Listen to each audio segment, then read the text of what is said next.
Leo nipo kitandani nikihesabu pumzi, majibu hayapo, machozi yanataka. Nilivaa pete ya ahadi, nikavaa ndoto nyeupe ya kesho, lakini damu yangu inanishtaki. Nani alinivunja kwa kisingizio cha mapenzi? Ni fumbo la utata, ninatafuta nani wa kulaumu. Ni fumbo la utata. Nakumbuka Stacy akiuziwa huwa anapenda sana kwenda bustanini, ufukweni na sehemu tulivu. Na pia nakumbuka akiuziwa huwa hapendi kabisa kuwa karibu na mtu aina yoyote, anataka awe peke yake.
Kwa kweli inabidi tumshukuru Mungu sana. Ni kwa mara ya kwanza ameweza kusogeza mguu wake. Oh, thank you Jesus. Dokta, asante sana. Sawa. Lakini kesho saa 5 nitakuhitaji hospitali ili uweze kuja kumchukua. Okay, hamna tatizo. Sawa. Sawa. Usiku mwema. Wako. Kutondoka. Nenda. Anasikia usingizi. Huruma. Naomba nisubiri dakika moja tu, kuna kitu nimesahau kwa dokta. Wachi.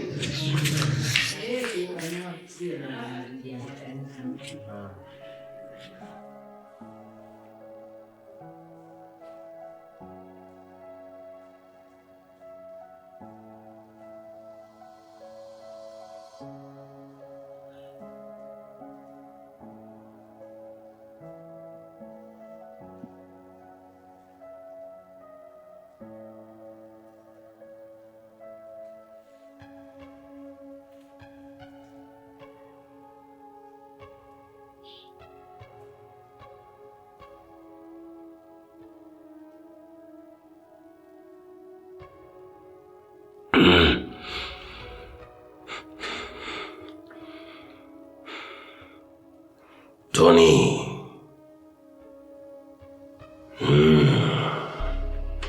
You're foolish and selfish. Foolish.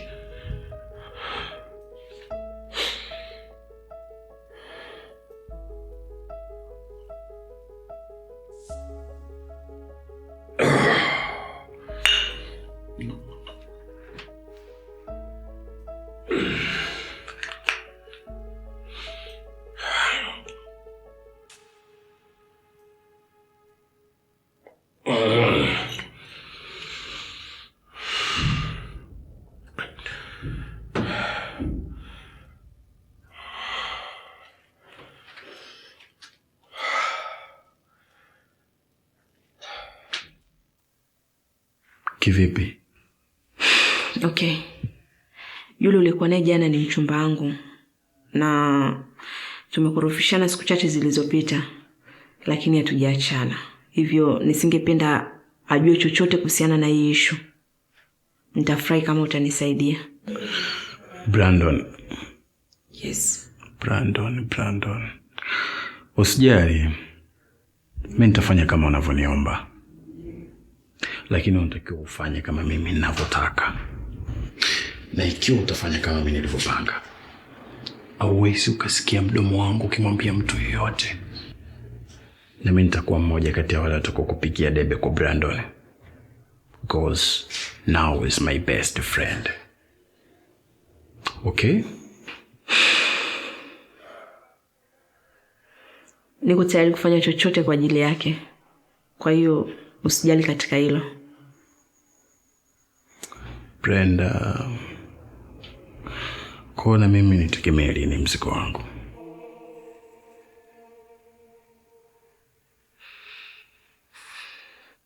Mozi za kipona.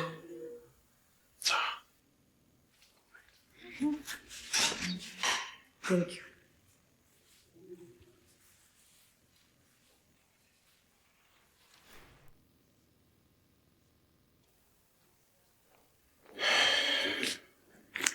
Karibu. Take care of us. I take care of him.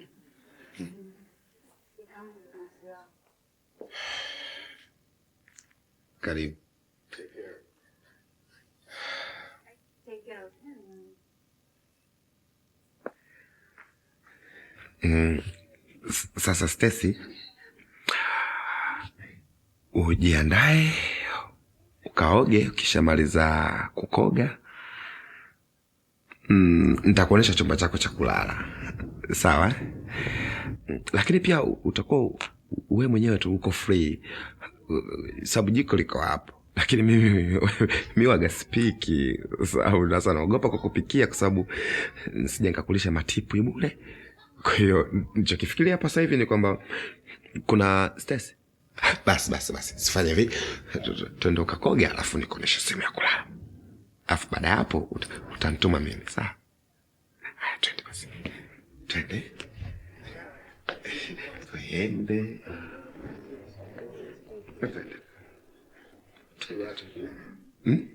Nitangulie mimi.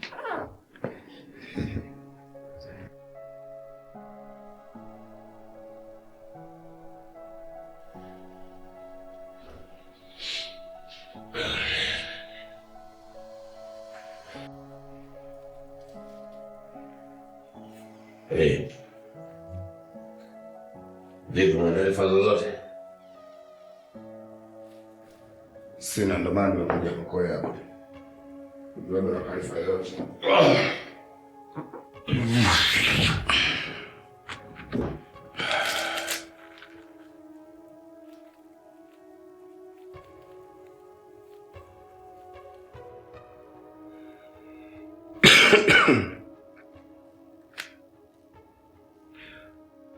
Unahisi hii ndo solution? Hapana. Unaonesha ni kiasi gani ulivyokuwa mdhaifu boss. Kwa sababu sifa ya mwanaume unapopata matatizo unatakiwa yakabili. Na sio kuyaoneshea udhaifu kwa kutumia kitu kama hiki au hicho unachovuta.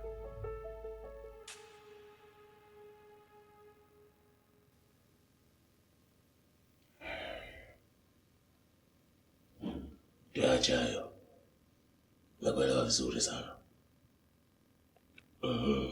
Vipi? Umefikia wapi?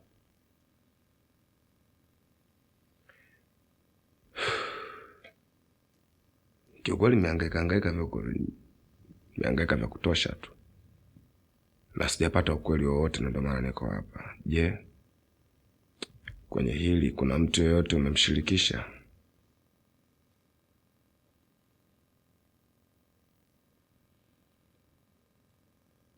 Nimezungumza na Kevin, lakini mpaka sasa bado hajanipa mrejesho wote.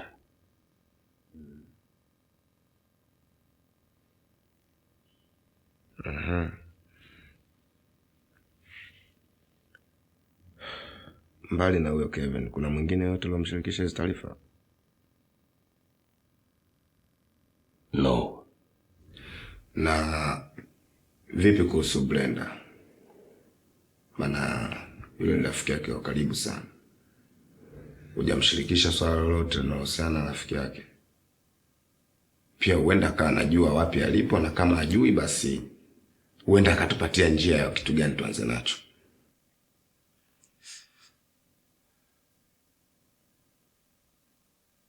Hilo nalo neno. Nafikiri wacha tuanzie hapo. Wait a minute.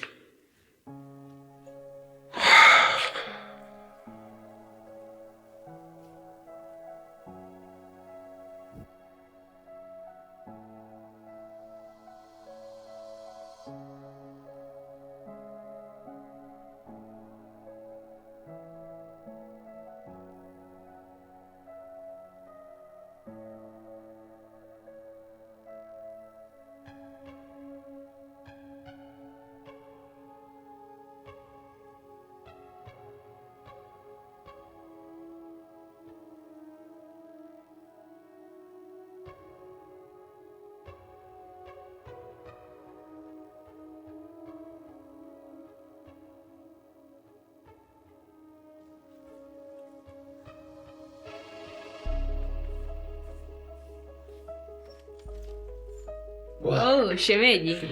Mambo? I'm good. Karibu. Asante. Stacy, jambo? Brenda, Stacy ameondoka tangu jana. Na hii ndio kwa sababu mimi nimekuja kwako. You must be kidding. Huo ndio kweli. Na nimejaribu kumtafuta kila mahali. Nimepita kila sehemu ambayo najua Stacy wanaweza kwenda. Lakini hii ndio kwa sababu nimekuja. Nafikiri wewe unaweza kunisaidia namna ya kumpata. Tony, umemfanya nini Stacy? Ni hadithi ndefu sana Brenda. Kwangu mimi kwa sasa naona it's better kama tafuta namna ya kumpata Stacy, then tukishampata mimi na wewe na yeye kwa pamoja tutazungumza kila ambacho kimetokea nyumbani. Okay. Mimi nitapita ninakojua na wewe pita unakojua. Alafu tutapeana taarifa. Thank you. Usiache kunipa feedback. I'll let you know.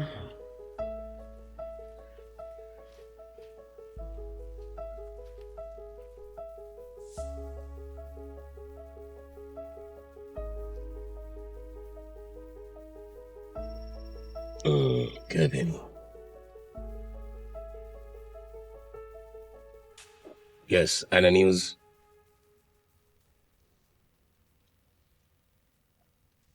What?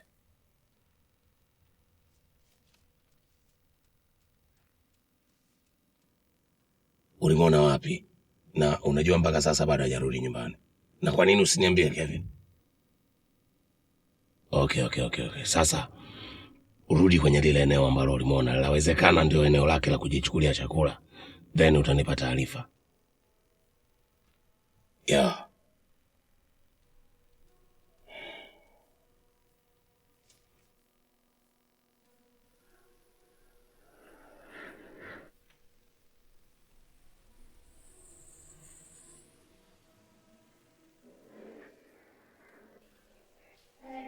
sijui niende wapi, hospitali au kwa stairs. Nene kote ya. Okay, twende.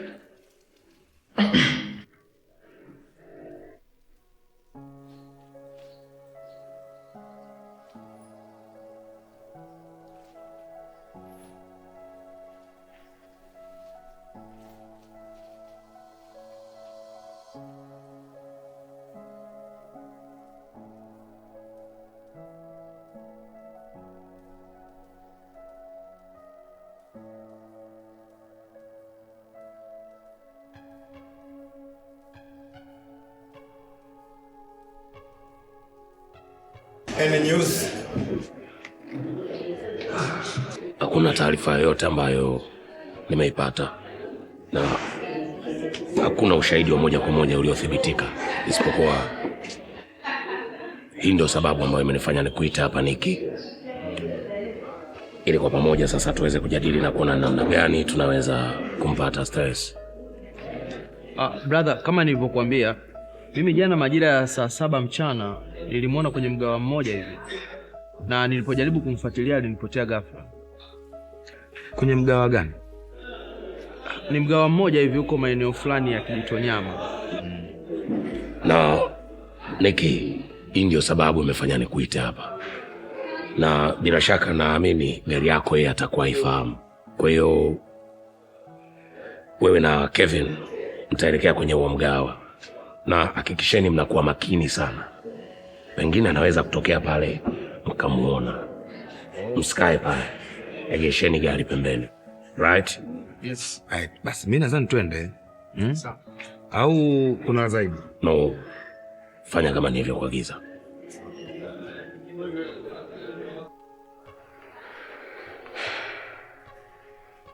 Huruma.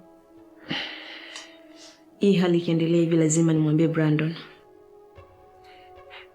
Sasa ulikuwa wapi muda wote? Unaficha. Sio rahisi kama unavyodhani. Unafikiri naanzaje kumwambia Brandon kwamba huyu alitaka kunibaka? Tena nyumbani kwake. Haiwezi kumuingia akilini. Na nitakuwa nimejaribia kabisa kila kitu. Hilo nalo neno. Sasa wewe unafikiria ukienda kumwambia mwambieje?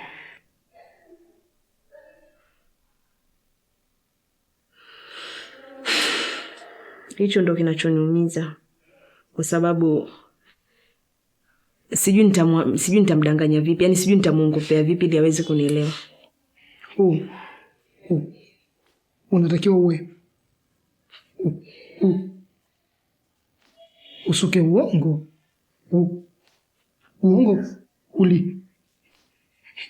ulioshiba. Unatakiwa uwe professional sana kwenye uongo. Vipi? Chakula? Una uhakika kuwa ulimuona yeye kweli? 100%. Tena ilikuwa mida hii.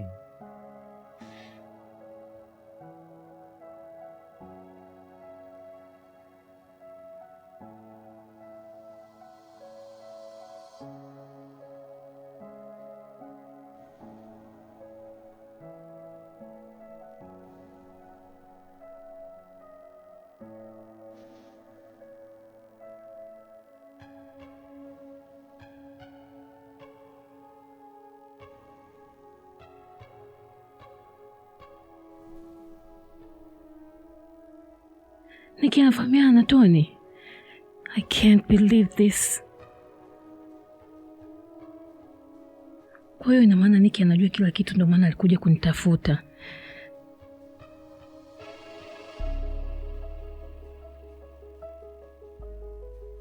Lazima itakuwa hivyo, maana hakuna mtu mwingine anayejua zaidi ya Nikki mimi nikikasirika napenda kuwa wapi.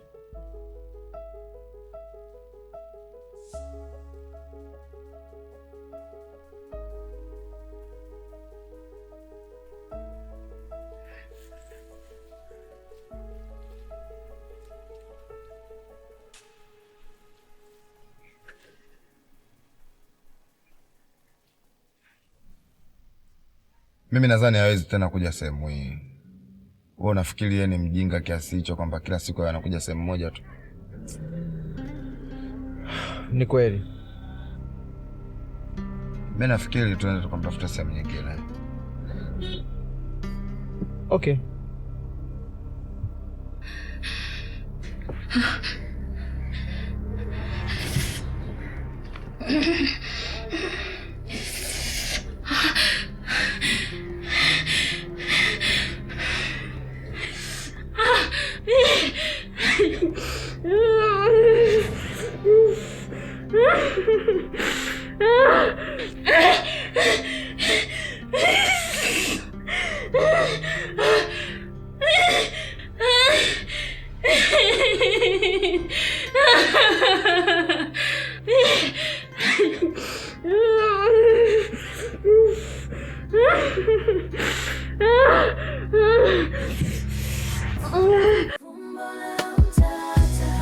Ninatafuta nani wa kulaumu.